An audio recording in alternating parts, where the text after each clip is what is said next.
मित्रों, जब लक्ष्मण जी का गुस्सा शांत हो गया तो लक्ष्मण जी ने सुग्रीव से कहे, ये सुग्रीव महाराज, अब चलिए हम लोग श्री राम प्रभु से मिल लें। तो सुग्रीव बड़ा सहर्ष तैयार हो गए।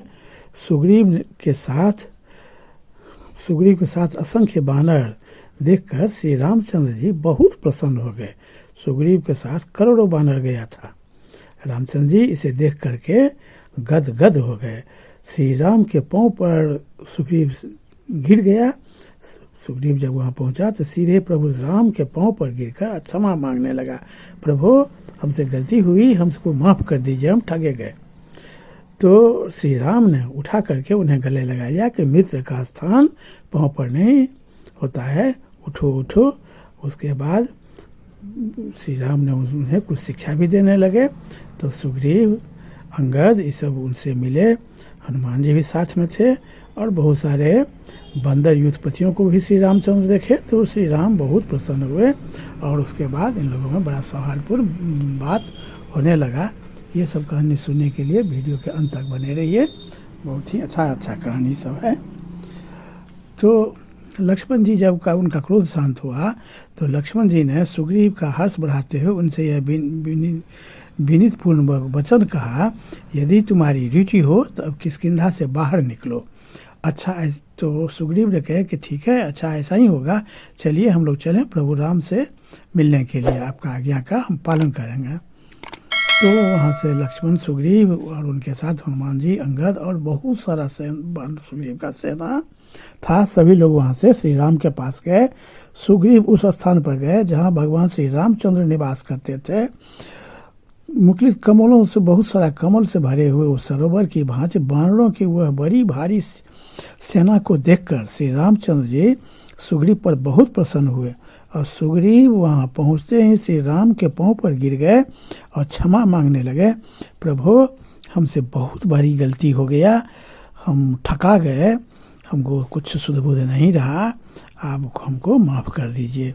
प्रभु, बहुत वर्षों से कष्ट काटते हुए हम बहुत ज़्यादा दुख में रहते थे। आपके कृपा से हमको राजपाट, अपनी पत्नी, सब कुछ मिल गया और उस भोग विलास में हम ऐसे ठगे गए कि हमको कोई चीज़ का सुध बुध नहीं रहा। इसीलिए कुछ हमसे गलती हो गई कि हमको समय का ध्यान ही नहीं रह पाया। हम तो बंदर जाति हैं, चपल जाते हैं, इसलिए आप हमको माफ़ कर दीजिए प्रभु। बहुत रोने लगा सुग्रीव। तो ऐसा देख करके प्रभु श्री राम ने उसको उठा करके गले से लगा लिए और कहे कि मित्र का स्थान पाँव पर नहीं, मित्र तो गला मिलता है, तुम पाँव पर नहीं रहो। तो वीर बानर शिरोमणि जो तब रामचंद्र जी ने उनको समझाने लगे, हे वीर बानर, जो धर्म, अर्थ और काम के लिए समय का विभाग करके सदा उचित समय पर उसका न्यायपूर्ण सेवन करता है वही श्रेष्ठ राजा है। किंतु जो धर्म अर्थ का त्याग करके केवल काम का ही सेवन करता है वह वृक्ष की अगली शाखा पर सोए हुए मनुष्य के समान जब गिर जाता है तभी उसका आँख खुलता है।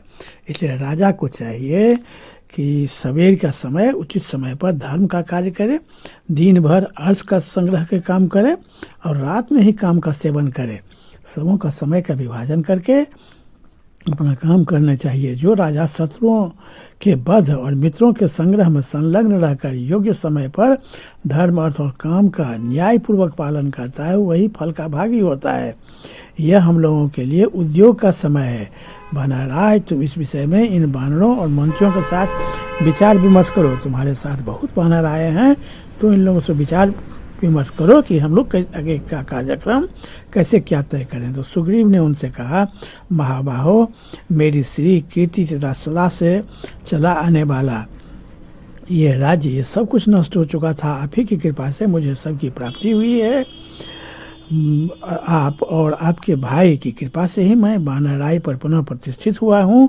जो किए हुए उपकार का बदला नहीं चुकाता है वह पुरुषों में धर्म को कलंकित करने वाला माना जाता है। ये सैकड़ों बलवान और मुख्य वानर भूमंडल के सभी बलशाली वानरों के साथ लेकर यहाँ आए हैं। रघुनंदन, इसमें रीछ, बानर और लंगूर सभी जाति के भयंकर भयंकर योद्धा हैं, जो देवताओं गंधर्वों के पुत्र हैं, इच्छानुसार रूप धारण करने में समर्थ हैं। ये श्रेष्ठ वानर अपनी अपनी सेनाओं के साथ चल पड़े हैं और इस समय मार्ग में हैं, कुछ आ गए हैं, कुछ मार्ग में ही हैं। ये देवराज इंद्र के समान पराक्रमी तथा मेघों और पर्वतों के समान विशालकाय वानर, जो गेरु और विंध्य पर्वत पर निवास करते थे, शीघ्र आ गए हैं। ये युद्ध में रावण का वध करके मिथिलेश कुमारी सीता को लंका से ला देंगे। ये महान शक्तिशाली वानर संग्राम में उस राक्षस के से युद्ध करने के लिए अवश्य आपके साथ पास जाएंगे। यह सुनकर श्री राम सुग्रीव का सैन्य विषय का उद्योग देखकर बहुत प्रसन्न हुए। उसके बाद धर्मात्माओं से श्री राम ने अपनी दोनों भुजाओं से सुग्रीव को आलिंगन करते हुए पुनः कहे, सुग्रीव तुम धन्य हो कि जिसके पास ऐसे ऐसे सेना है, ऐसे ऐसे मंत्री है, तुमको कभी कोई दिक्कत नहीं होगी, तुम बहुत प्रशंसा के पास हो। इसी तरह तुम्हारे समान पुरुष भी यदि अपने मित्रों का उपकार करके उन्हें प्रसन्न कर दें तो इसमें कोई आश्चर्य की बात नहीं है। मैं जानता हूँ कि तुम सदा प्रिय बोलने वाले हो तथा तुम्हारा स्वाभाविक गुण है। सखे, तुम्हारी सहायता से समाप्त होकर मैं युद्ध में समस्त शत्रुओं को जीत लूँगा। तुम ही मेरी हितैषी हो और मेरी सहायता कर सकते हो। इसी समय वहाँ हनुमान जी के पिता केसरी जी भी आए थे। केसरी जी सीधे राम जी के पास चले आए। बाकी वानर और युद्धपति तो दूर में ही खड़ा होकर के हाथ जोड़ करके प्रभु को दूर से ही प्रणाम कर रहे थे।